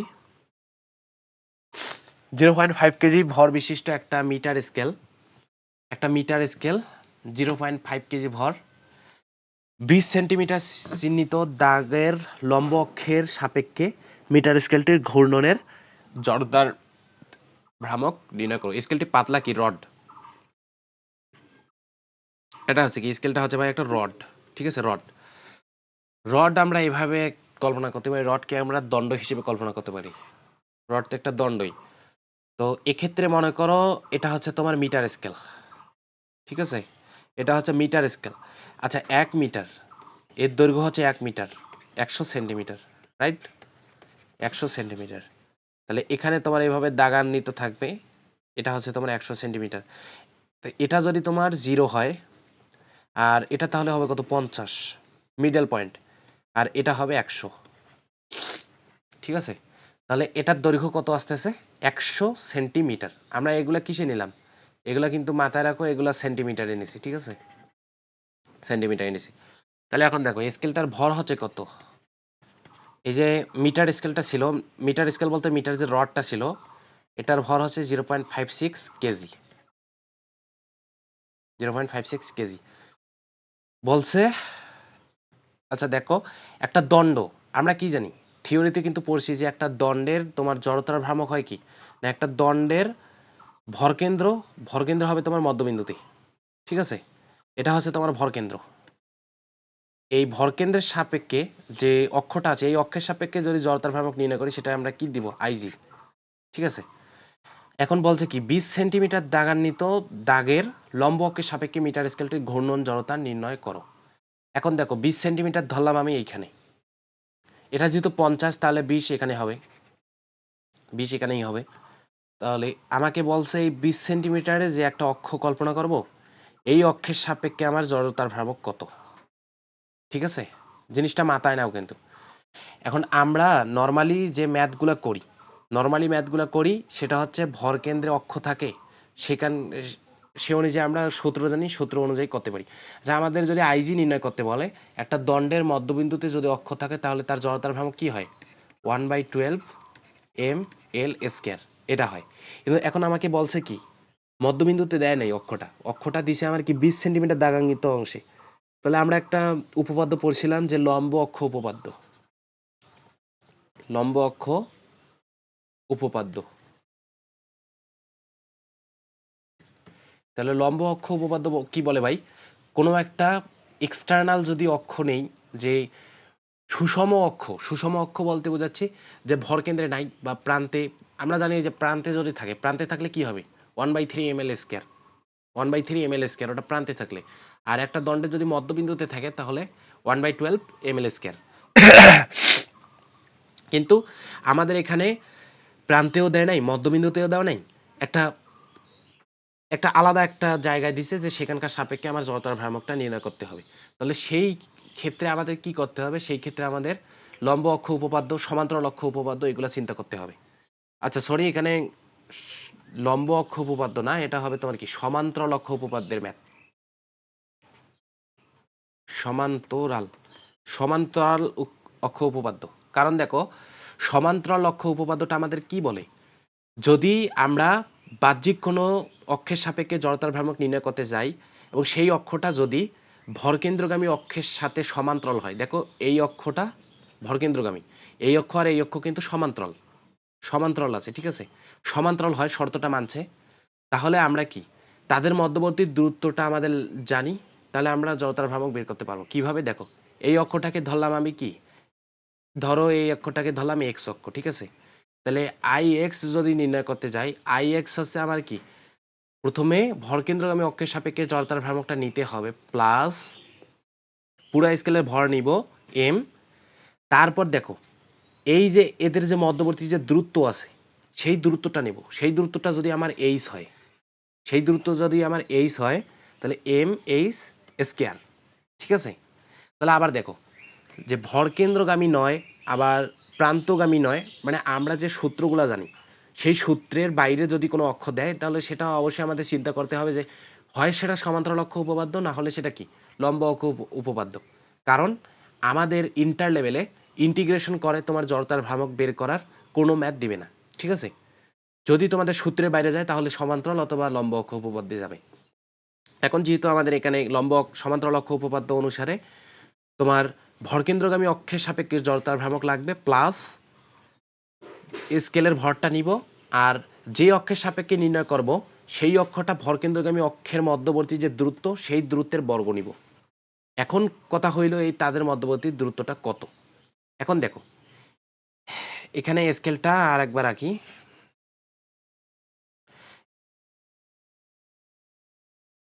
দেখো এখানে বলছে তোমার 0 এখানে বলছে 0 এটা হচ্ছে 20 এটা হচ্ছে 50 ঠিক আছে তাহলে এখান থেকে তোমার 20 আবার এখান থেকে হচ্ছে তোমার 50 তাহলে এইটুকু তোমার কত আসবে এইটুকু 30 আসবে অবশ্যই এইটুকু হচ্ছে 30 সেন্টিমিটার ঠিক আছে না আমাদের যাইতে হবে কি মিটারে তাহলে কি আসতেছে দেখো 0.3 মিটার এখন দেখো আইজি কত আইজি হচ্ছে 1/12 এম এল স্কয়ার এল কত 1 মিটার বলে দিয়েছে কিন্তু metre scale M L square আচ্ছা এখানে মানগুলো বসাই 1/12 এম হচ্ছে 0.56 এল হচ্ছে 1 মিটার প্লাস ভর হচ্ছে 0.56 তোমাদের আরেকটা প্রশ্ন জাগতে পারে যে যতটুকু দ্রুত নেব ততটুকু মনে হয় ভর কিন্তু না ভরটা নেওয়ার সময় আমাদের কি পুরো স্কেলে ভরটা নিতে হবে শুধু দূরত্বটা যখন নেব দুই অক্ষের মধ্যবর্তী দূরত্ব নিতে হবে অর্থাৎ একটা অক্ষ হচ্ছে কি ভরকেন্দ্রগামী অক্ষ আর একটা অক্ষ হচ্ছে যে অক্ষের সাপেক্ষে নির্ণয় করব তাদের মধ্যবর্তী দূরত্ব মিটারে নেব এসআই যেহেতু তাহলে এখানে এই যে বের করলাম 0.3 মিটার 0.3 মিটার স্কয়ার এটা হচ্ছে আমার কি জড়তার ভ্রামক কেজি মিটার স্কয়ার অ্যান্সার আসবে কেজি মিটার স্কয়ারে তাহলে অ্যান্সারটা কত আসে ভাই দেখি 1/12 M L square plus 0.56 0.3 square তাহলে 0.097 কেজি মিটার স্কয়ার এটা আমার আসতেছে কি অ্যান্সার আসতেছে এটা তাহলে ভাই আমরা নেক্সট ম্যাথে জাম্প করি সম্ভবত আর 3টা ম্যাথ আছে হ্যাঁ আর 3টা ম্যাথ আছে তাহলে এই ম্যাথটা দেখবো এবার দেখো কি বলছে একটি 8 কেজি ভরের চাকার চক্রগতির ব্যাসার্ধ 25 সেন্টিমিটার হলে এর জড়তার ভ্রামক কত হবে চাকাটি 3 রেডিয়ান পার সেকেন্ড স্কয়ার কৌণিক ত্বরণ সৃষ্টি করতে কত মানের টর্ক প্রয়োগ করতে হবে আচ্ছা দেখো ভাই আমরা জড়তার ভ্রামকের তো অসংখ্য সূত্র জানি কিন্তু একটা সরাসরি সূত্র আমরা জানি কি এম কে স্কয়ার কোন কেসে কেসটা হইল কি এই কেটা যদি আমাদের চক্রগতির ব্যাসার্ধ দেওয়া থাকে চক্রগতির ব্যাসার্ধ দেওয়া থাকলে বস্তু যেরকমই হোক কোনো একটা বস্তু যদি চক্রগতি এখানে বলছে কি চাকা অনেকের কনফিউশন যদি চাকার যে আসলে সূত্রটা কি চাকার জড়তার ভ্রামকের সূত্র কি ভুলে গেছি কিন্তু না এখানে দেখো চালাকি করে কিন্তু চক্রগতির ব্যাসার্ধ দেওয়া আছে চক্রগতির ব্যাসার্ধ দেওয়া থাকলে তোমরা কি করবা এম কে স্কয়ার দ্বারা মানে বস্তু যে শেপেরই হোক বস্তু একটা চাকতি হইতে পারে বস্তু একটা সিলিন্ডার হইতে পারে তোমার বস্তু যে শেপই হোক সূত্র হবে এটা চক্রগতির ব্যাসার্ধ দেওয়া থাকলে তাহলে এখানে কি বের করতে হবে এম দেওয়া আছে 8 কেজি কে দেওয়া আছে 25 সেন্টিমিটার মিটারে যদি যাই তাহলে 0.25 মিটার এম কে স্কয়ার কেজি মিটার স্কয়ার তাহলে কত আসে দেখো 0.5 কেজি মিটার স্কয়ার। এটা হচ্ছে কি আমার চক্রগতির, না সরি, এটা হচ্ছে জড়তার ভ্রামক। এখন নেক্সট পার্টে কি বলছে দেখো ভাই, নেক্সট পার্টটা আরো ইজি। এই পার্টটা আমাদের শেষ। চাকাটিতে 3 রেডিয়ান পার সেকেন্ড স্কয়ার কৌণিক ত্বরণ সৃষ্টি করতে কত মানের টর্ক প্রয়োগ করতে হবে? আমরা কি জানি ভাই, টাউ হচ্ছে আই আলফা। আলফা দেওয়া আছে এখানে, আলফা কত? আলফা হচ্ছে 3 রেডিয়ান পার সেকেন্ড স্কয়ার। আর জড়তার ভ্রামক তো আমরা পাইলাম, আই হচ্ছে 0.5 কেজি মিটার স্কয়ার। ঠিক আছে, তাহলে আমরা কি টাউ বের করতে পারবো না? 0.5 গুণন আলফা হচ্ছে 3, 1.5 টর্ক আর কি, টর্ক 1.5 টর্ক। ঠিক আছে, এটা হচ্ছে আমার কি অ্যান্সার। তাহলে আমরা প্রায় শেষের দিকে চলে এসেছি ভাই।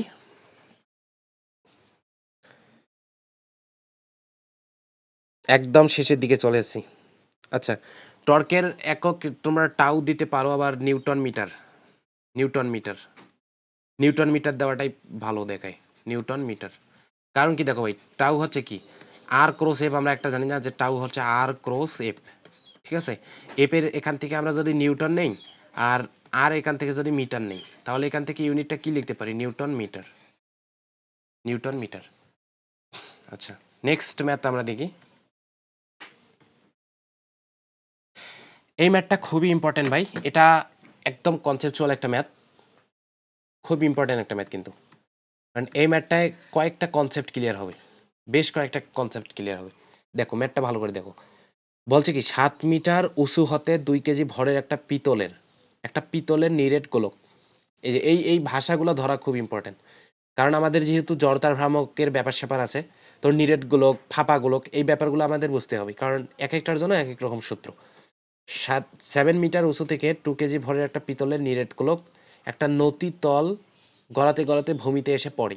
ভূমি স্পর্শ করার মুহূর্তে গোলকের ভর কেন্দ্রের, এই যে আমরা মূলত ভর কেন্দ্র যদি নাও বলতো, এই ভর কেন্দ্র যদি নাও বলতো, তবু আমরা যে হিসাব নিকাশগুলো করতাম ভর কেন্দ্রের সাপেক্ষে কিন্তু করি, আমাদের অজান্তেই কিন্তু ভর কেন্দ্রের সাপেক্ষে হিসাব নিকাশগুলো করি।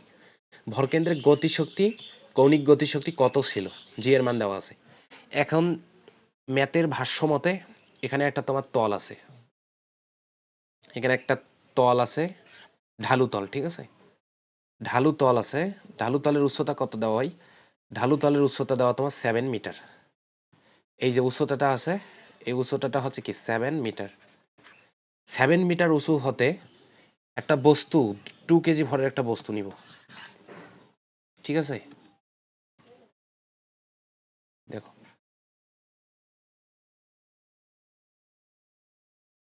ঠিক আছে, দেখো এই যে একটা নিরেট গোলক 7 মিটার উঁচু থেকে 2 কেজি। আচ্ছা, উচ্চতা বলতে কিন্তু এই উচ্চতাটা না, এটা হচ্ছে কি ঢালু তলের দৈর্ঘ্য, এটা হচ্ছে ঢালু তলের দৈর্ঘ্য।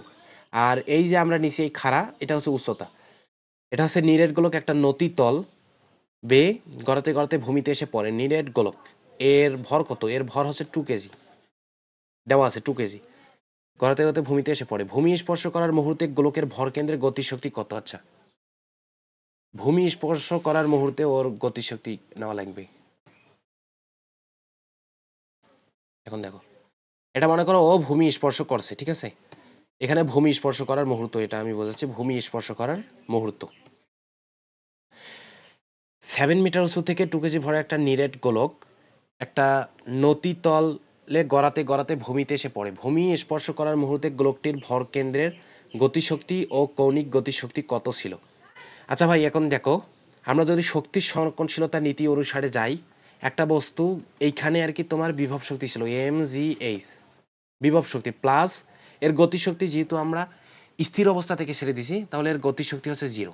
mgh ইকুয়াল কি লিখতে পারি? এখানে দেখো উচ্চতা কত, এখানে উচ্চতা কিন্তু 0 মিটার। তাহলে এখানে কি বিভব শক্তি আছে কি? না, এখানে বিভব শক্তি নাই, প্লাস গতিশক্তি ই কে। আচ্ছা, ই কে দ্বারা লিখলাম, একটা কারণ আছে, ই কে গতিশক্তি। এখন আমরা নর্মালি ক্লাস 9 থেকেই কিন্তু এই ম্যাথটা করে আসি যে এমজিএস ইকে। আমরা একটা বিষয় কিন্তু নিজেদের অজান্তেই করে ফেলি, সেটা হচ্ছে ইকেটা হচ্ছে এখানে তোমার দুইটা ইকে থাকে, একটা হচ্ছে কি রৈখিক রৈখিক গতিশক্তি, আর একটা হচ্ছে কৌণিক। দেখো এই কনসেপ্টটা কিন্তু ক্লিয়ার করো। কৌণিক একটা রৈখিক আর একটা কৌণিক, দুইটা গতিশক্তির সমষ্টিটা আমরা নেই, ঠিক আছে? দুইটা গতিশক্তির সমষ্টিটা কি এই ইকের মধ্যে থাকে। আমরা যেখানে ইকে নেই, যদি এখানে একটা ইকে থাকতো তাহলে এই ইকেটাও কিন্তু কি হইতো, এই রৈখিক আর কৌণিকের কি সমষ্টিতা হইতো, ঠিক আছে? কিন্তু আমাদের এখানে বলছে কি দেখো, ভূমি স্পর্শ করার মুহূর্তে গোলকটির ভরকেন্দ্রে গতিশক্তি ও কৌণিক গতিশক্তি কত ছিল। তাহলে এখন দেখো এমজিএইচ ইকে তো আমরা নিতে পারি ইপি জিরো, ইকে হচ্ছে কি হাফ এম ভি স্কয়ার। কিসের জন্য ভাই? হাফ এম ভি স্কয়ার হচ্ছে রৈখিক রৈখিক প্লাস এই যে আমরা এই ইকে নিয়ে কাজ করতেছি, এমজিএস এই দিকে আর এই ইকে নিয়ে কাজ করতেছি, রৈখিকটা নিলাম। এবার কৌণিকটা নেই, সেটা হচ্ছে কি হাফ আই ওমেগা স্কয়ার। দেখো বিষয়টা দেখো, এটা হচ্ছে আমার কি মূল ফরম্যাটটা, এই ম্যাথের মূল ফরম্যাট হচ্ছে এটা। এখন আর একটা বিষয় দেখো, এটা যেহেতু নিরেট গোলক, নিরেট গোলক, নিরেট গোলকের জড়তার ভ্রামক কি ভাই? নিরেট গোলকের জড়তার ভ্রামক হচ্ছে আই।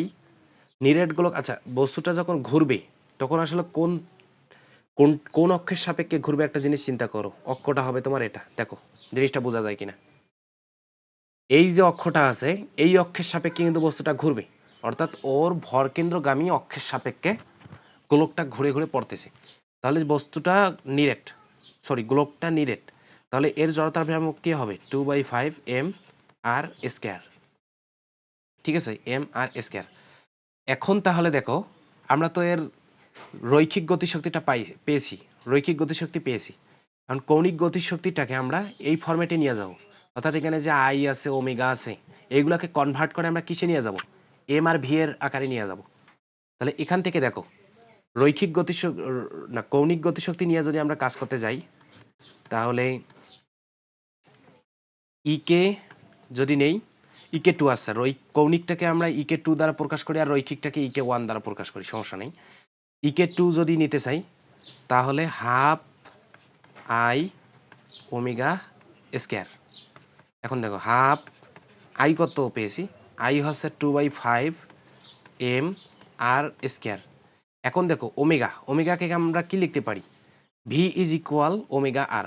এখানে দেখো ভি ইজ ইকুয়াল হচ্ছে ওমেগা আর, তাহলে ওমেগা কি লেখা যায় ভি বাই আর, সেটা আমরা লিখতে পারি ওমেগা স্কয়ার মানে কি ভি বাই আর স্কয়ার।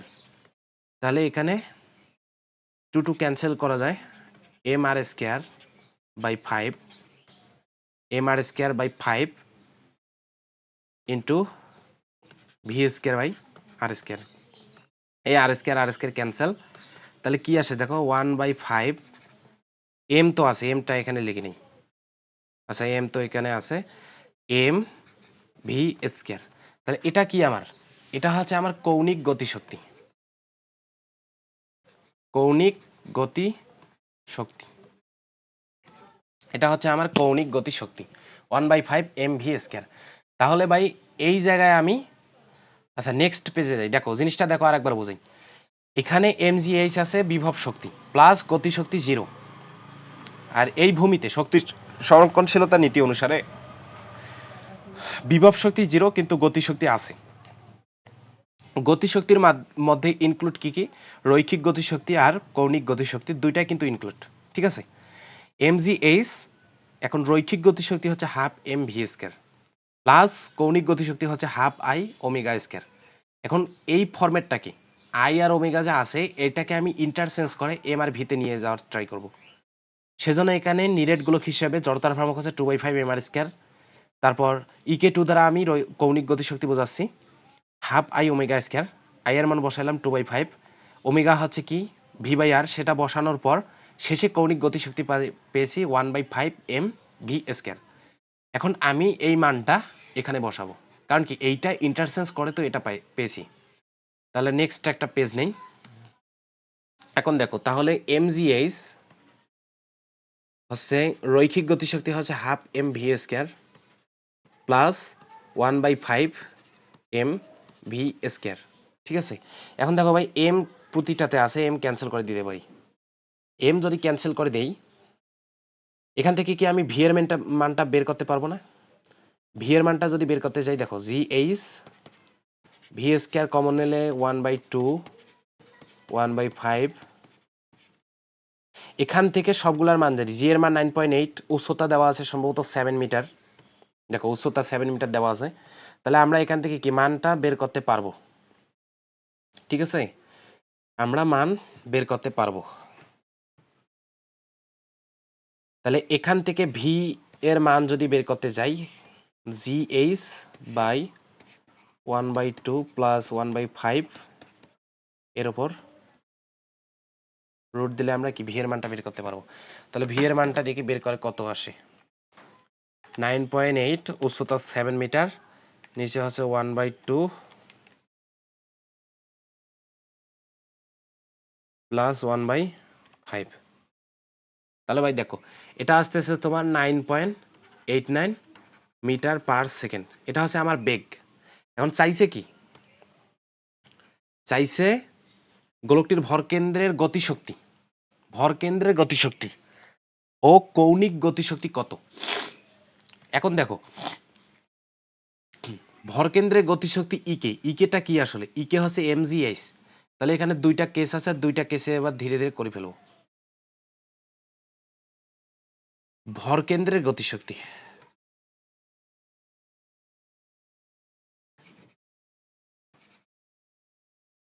ভরকেন্দ্রের গতিশক্তি হচ্ছে ইকে, ইকে হচ্ছে এমজিএইচ। ভরকেন্দ্রের গতিশক্তির মধ্যে ইনক্লুড কিন্তু রৈখিক, এই জিনিসটার জন্য কিন্তু আমি এত টাইম নিয়ে এই ম্যাথটা করাচ্ছি, বুঝছো। রৈখিক প্লাস কৌণিক, কৌণিক। তাহলে ইকে হচ্ছে এমজিএইচ, দেখো এই জায়গায় ইকে হচ্ছে কি, ইকে এমজিএইচ। তাহলে ইকেটা হচ্ছে কি ভরকেন্দ্রের গতিশক্তি, আর ভরকেন্দ্রের গতিশক্তি বলতে টোটাল কিন্তু গতিশক্তিটা বোঝাচ্ছি, নট কৌণিক নট রৈখিক, একদম টোটাল। তাহলে ইকেটা কি, এম তো আমরা জানি, এম কত, এম হচ্ছে 2 কেজি। ঠিক আছে, এম হচ্ছে 2 কেজি, 2 9.8, আর এইচ হচ্ছে 7 মিটার, এত জুল। এখান থেকে যা আসবে সেটা হচ্ছে আমার ভরকেন্দ্রের গতি শক্তি। এটা হচ্ছে কি 137.2 জুল, এত জুল। ঠিক আছে, এবার দেখো পরের টার্মটা হচ্ছে আমার কি, যে কৌণিক গতিশক্তি, কৌণিক গতিশক্তি, কৌণিক গতি শক্তি, কৌণিক গতিশক্তি। এখন কি বের করি ভাই, কৌণিক গতিশক্তি আমরা এখানে ভি বের করছি, কিন্তু এখানে ভিটা বের করছি। কৌণিক গতিশক্তি এখানে দেখো 1/5 এম ভি স্কয়ার, কৌণিক গতিশক্তি হচ্ছে 1/5 এম ভি স্কয়ার। আবার ভিটা আমরা টেকনিক্যালি বের করে নিছি, ভিটা টেকনিক্যালি বের করে নিছি। কৌণিক গতিশক্তি EK to 1/5 M V square, 1/5, M হচ্ছে তোমার 2 কেজি, আর ভিটা আমরা এখানে বের করে নিছি টেকনিক্যালি 9.89, এত জুল। 1/5 এম ভি হচ্ছে 9.89 স্কয়ার, এটা হচ্ছে কি 39.125 জুল। আবার যদি ভাই আমাদের রৈখিক গতিশক্তি বের করতে বলতো, রৈখিক, রৈখিক গতিশক্তি বের করতে হতো, এটা হচ্ছে টোটাল গতিশক্তি, এটা হচ্ছে কৌণিক গতিশক্তি।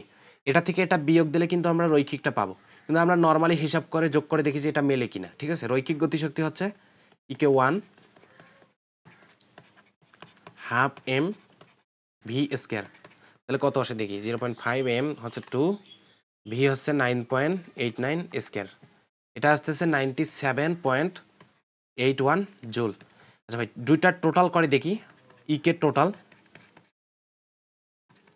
ইকে টোটাল করে দেখো 97.81 প্লাস 39.125 কত আসে দেখো, এটা তোমার আসবে 39.125, দেখো 136.937। আচ্ছা একটু সামান্য একটু পরিবর্তন আছে, হয়তো কোথাও ক্যালকুলেশনে প্রবলেম বা আমরা আলাদা আলাদাভাবে বের করলাম এই কারণে, কিন্তু দেখো কাছাকাছি আসছে। তার মানে অর্থাৎ কি, গতিশক্তির মধ্যে কিন্তু রৈখিক কৌণিক দুইটাই অন্তর্ভুক্ত। আর আমরা যে এইভাবে একটা বস্তু, ধরো এখানে ভূমি, এইটা এখান থেকে একটা বস্তু এখানে আছে, এই উচ্চতায় আছে, এম ভরের একটা বস্তু এই উচ্চতায় আছে, তো এক্ষেত্রে যে আমরা শক্তি সংরক্ষণশীলতার যে নীতিগুলো খাটাই, ইএমজিএইচ, এখানে আসলে হবে half M V square. Half M V square নেই কেন? কারণ তখন আমরা কৌণিক গতিশক্তিটাকে নিগলেক্ট করি। কারণ একটা বস্তু যখন উপর থেকে নিচে পড়বে, ও তো ঘুরে ঘুরে পড়ে না, ঘুরে ঘুরে পড়তেছে না, ও সরাসরি পড়তেছে। ঠিক আছে, অর্থাৎ ধরো এই পয়েন্টটা এখানে আছে, এখানেও আসার পর ওই সেম পয়েন্টটা ওখানে আছে, অর্থাৎ এর নিজের অক্ষের সাপেক্ষে ঘূর্ণন নাই। এই কারণে আমরা এখানে কৌণিক গতিশক্তিটাকে আর কি বাদ দিই। কিন্তু যখন একটা বস্তু এভাবে ধরো গড়ায় গড়ায় আগামী, তার মানে কি ওর নিজের একটা বেগ আছে, আবার ও গড়াচ্ছে, তাহলে সেক্ষেত্রে কি রৈখিক গতিশক্তি প্লাস কৌণিক গতিশক্তি দুইটাই ইনক্লুড করতে হবে। ঠিক আছে, জিনিসটা আমি কি বোঝাতে চাইছি বুঝছো? এখন দেখো নেক্সট ম্যাথ, এটা সম্ভবত আমাদের লাস্ট ম্যাথ, আজকের লাস্ট ম্যাথ। আমরা লাস্ট ম্যাথে চলে আসছি আমাদের।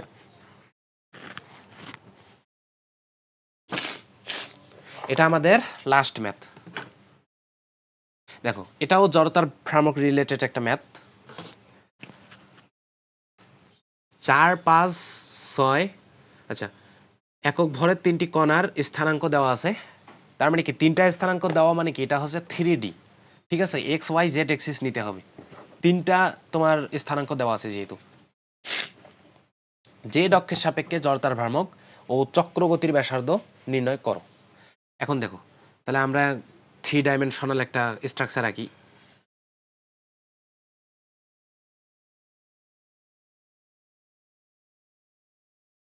আচ্ছা, মনে করো এটা হচ্ছে 3 ডাইমেনশনাল একটা স্ট্রাকচার। তো 4, 5, 6 একক ভরের, একক ভর বোঝাচ্ছে, এটা ভর দেওয়া আছে আর স্থানাঙ্ক দেওয়া আছে। আচ্ছা, এটা তোমার দিলাম কি, এটা দিলাম তোমার জেড এক্সিস, এটা এক্স, এটা ওয়াই এক্সিস দিলাম। এখন কি বলছে, এক্স এক্সিস বরাবর কত গেছে দেখো 4, মনে করো 4 এখানে আসছে, ওয়াই এক্সিস বরাবর এন সরণ 0, আর জেড এক্সিসে -1, তাহলে এই দিক, এদিকে একটা কণা আছে, সেটা কি 4, 4 একক ভরের বস্তুটা হচ্ছে এই দিক 4।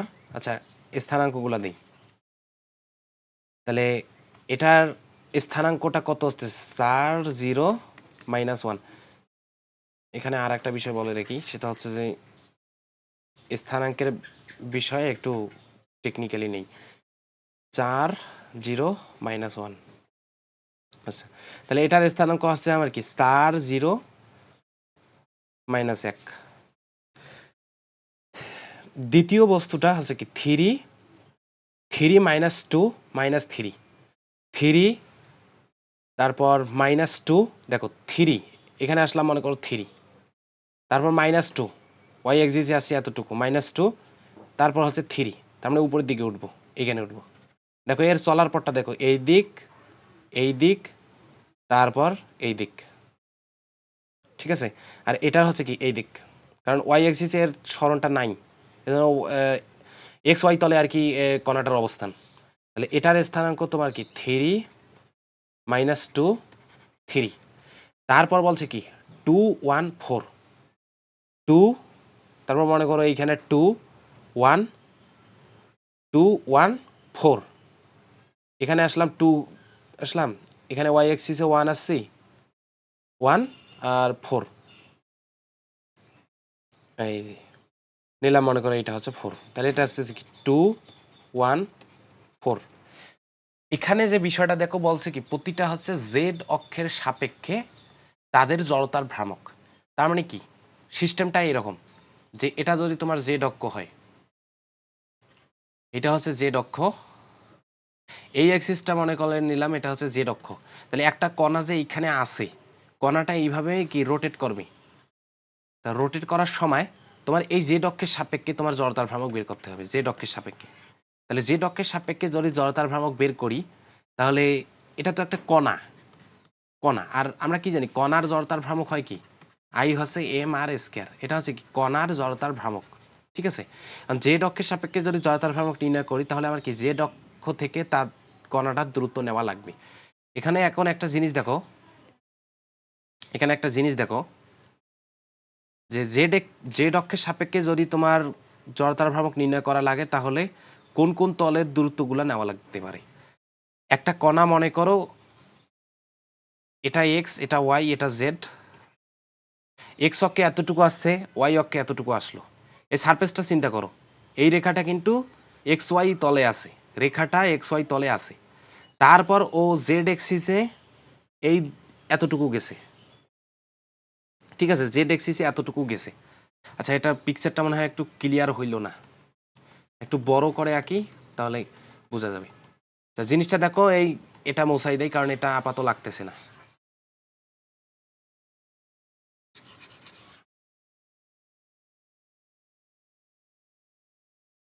দেখো, এটা হচ্ছে মনে করো তোমার জেড, এটা হচ্ছে এক্স, এটা হচ্ছে ওয়াই,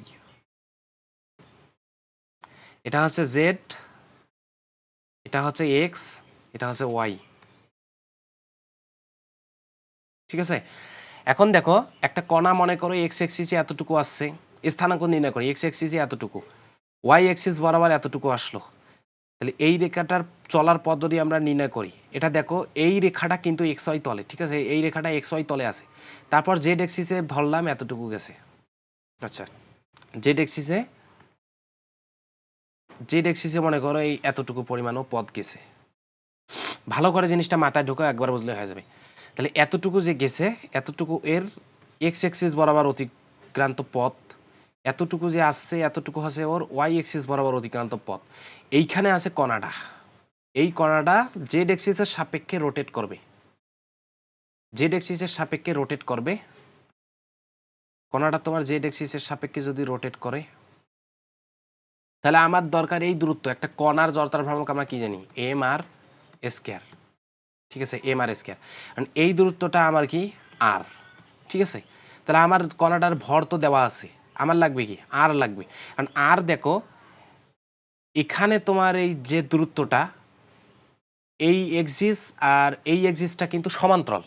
তাহলে সমান্তরাল হলে এখানে তাদের দূরত্বটা আর এখানে যে তাদের দূরত্বটা, এটা কি সমান না? তার মানে কি, এই যে এই ছোটটা যেটা আঁকলাম, এটা আর এটা কিন্তু সমান্তরাল, মানে দূরত্বটা সেম। চিত্রে কিন্তু একটু ছোট বোঝাচ্ছে, কিন্তু আসলে ঘটনা সেম। কারণ এই কণাটা যদি এইখানে যদি রোটেট করে, তাহলে এই বাহু থেকে, এই জেড এক্সিস থেকে কণাটার যে দূরত্ব, সেই দূরত্বটা কিন্তু এইখান থেকে এই যে এই তলটার দূরত্ব, এই পয়েন্টটার দূরত্ব। কারণ কি, এই পয়েন্টটা আর এই পয়েন্টটা আমরা কি সমান্তরালে সংযুক্ত করছি। এই জেড এক্সিসের সাথে এই রেখাটা কি সমান্তরালে আছে, সমান্তরালে রোটেট করবে, ঠিক আছে। একটা সিলিন্ডার আকৃতির মতো, মানে এরকম চিন্তা করতে পারো, এরকম চিন্তা করতে পারো।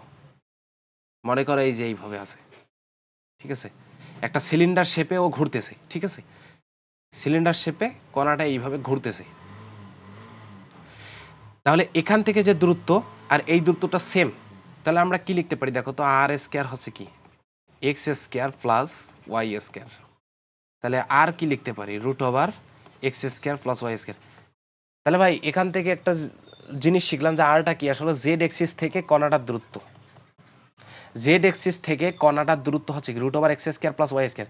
আবার যদি আমাদের বলতো যে ওয়াই এক্সিস থেকে রেখাটার দূরত্ব, ওয়াই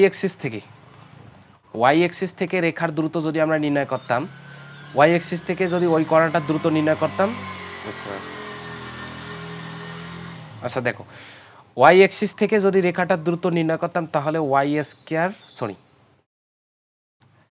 এক্সিস থেকে নিলে তোমার x square plus Z square নিতে হতো। আবার যদি এক্স এক্সিস থেকে নেই, তাহলে ওয়াই স্কয়ার প্লাস কি জেড স্কয়ার। মানে জিনিসটা বোঝা গেছে? তাহলে এখন আমরা যদি এই টার্মটা যদি হিসাব করতে যাই, নতুন, আচ্ছা নতুন পেজ না, এখানেই করা যাবে। দেখো 4, এই যে 4 যে আছে, এই 4 কণাটা যদি হিসাব করতে যাই, 4 একক কণাটা যদি হিসাব করতে যাই, তাহলে 4 এর যে স্থানাঙ্ক সেটা হচ্ছে এটা। তাহলে এর জড়তার ভ্রামক যদি নির্ণয় করতে যাই, I4 হচ্ছে কি এম আর স্কয়ার। এম কত 4, আর কত আর স্কয়ার। আর স্কয়ার হচ্ছে X square plus Y square. দেখো আর স্কয়ার হচ্ছে X square plus Y square. তাহলে 4 এর জায়গায় আমরা কি বসাবো, এক্স এর মান বসাবো, এক্স হচ্ছে 4 স্কোয়ার প্লাস ওয়াই কত 0 স্কোয়ার, তাহলে এটা হচ্ছে আমার কি i4। এখন যদি আমি i5 যদি নির্ণয় করি, i5 হচ্ছে কি এম আর স্কোয়ার অনুযায়ী 5 into X square plus Y square. দেখো 5-এর 3 হচ্ছে কি 3 স্কোয়ার প্লাস -2 স্কোয়ার, জিনিসটা বোঝা গেছে। কারণ i6 যদি নির্ণয় করি, i6 হচ্ছে 6 into X square plus Y square, 2 square plus 1 square. এখন আমাদের এটা গেল জড়তার ভ্রামক এটা গেল। এখন যদি আমাদের বলছে কি যে চক্রগতির ব্যাসার্ধ কিন্তু টেকনিক্যালি আমরা আগেই বের করছি। চক্রগতির ব্যাসার্ধটা কি, জেড এক্সিস থেকে কণাটার দূরত্ব, চক্রগতির ব্যাসার্ধ হবে √/(x² + y²। এই যে আমরা এখানে বের করছি x² + y², এটা হচ্ছে চক্রগতির ব্যাসার্ধ। তাহলে এখানে এক্স ওয়াই এর মান বসায় প্রত্যেকটার জন্য আমরা চক্রগতির ব্যাসার্ধ বের করতে পারবো। তো ভাই আজকে আমাদের ক্লাস এখানেই শেষ। মানে বিগত বছর 2023-24 বাদে প্রিভিয়াস যে যত ইয়ারের বুয়েটে কোশ্চেনগুলো ছিল, এগুলা নিউটনিয়ান মেকানিক্সের সবগুলো প্রশ্নই সলভ করে দিলাম। আশা করি তোমরা দেখলেই যাদের ইঞ্জিনিয়ারিং টার্গেট তাদের ভালোই হেল্প হবে। তোমাদের যদি ক্লাসগুলো ভালো লাগে তাহলে আমাদের চ্যানেলটা সাবস্ক্রাইব করতে পারো। ঠিক আছে ভাই, ধন্যবাদ।